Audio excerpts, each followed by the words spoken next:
top 10 places you must visit in London. On the south bank of the River Thames in London, the London Eye, often known as the Millennium Wheel, is a landmark. The fourth tallest building in the world, the Cantilevered Observation Wheel is the tallest structure in Europe. Aside from number 13, there are 32 capsules with the numbers 1 through 33. For the 60th anniversary of the coronation of the Queen, a passenger capsule was converted into a royal capsule in 2013. Throughout the year, to mark various holidays and celebrations, the wheel changes colors. Several of the city's landmarks are visible from the London Eye. Contrary to popular belief, Big Ben is not the full tower structure but just its huge bell. The belfry is reached by ascending 334 steps in the 96-meter tower of the Palace of Westminster. Due to its precise and accurate time, it keeps the locals' punctuality using Victorian technologies.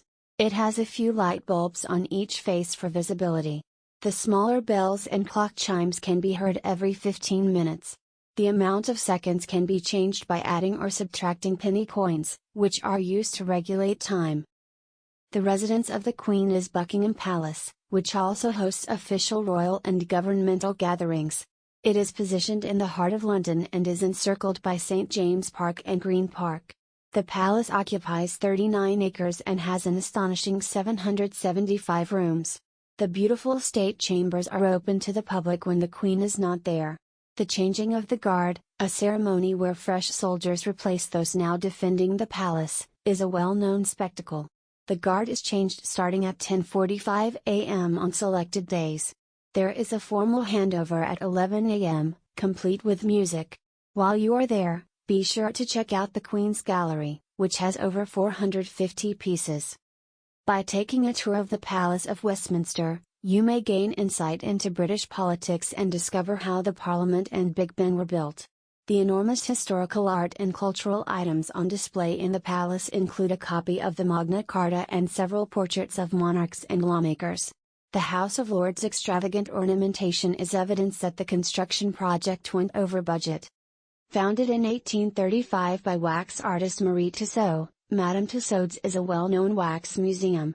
Wax replicas of well-known politicians, sports players, historical personalities, public figures, and members of the royal family can be seen on display at the museum. The London Bridge is situated further down the river. Each of the two bascules, which are the two levered sections in the middle of the span, weighs 1,100 tons. A large tunnel runs beneath the bridge to balance the bascules. The Prince of Wales ceremonially opened it almost 120 years ago.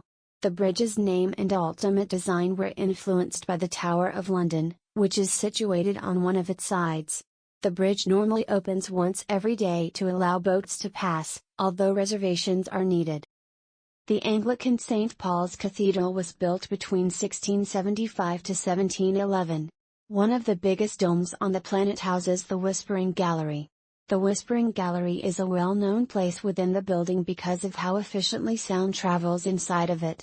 The peculiar way the dome was built explains why. Within are monuments commemorating notable Britons as well as other works of art from various ages. Sir Christopher Wren was given the honor of becoming the first person buried in the tomb because he was the architect. Since William the Conqueror's initial construction of the tower in 1066, more than 900 years have passed. The Tower of London was used as a fortress, prison, arsenal, execution site, royal palace, gym house, royal zoo, and jewel house, among other things. About 6 ravens with their wings clipped are kept at the Tower of London to protect them from straying too far from their nest. A street in the city of Westminster used to be called Tyburn Road. It travels from Tottenham Court Road to Marble Arch via Oxford Circus. It has about 300 stores and is one of the busiest shopping streets in all of Europe. Thousands of people visit it every day. In many ways, Oxford Street is similar to both the Champs-Élysées in Paris and Istiklal Caddesi in Istanbul.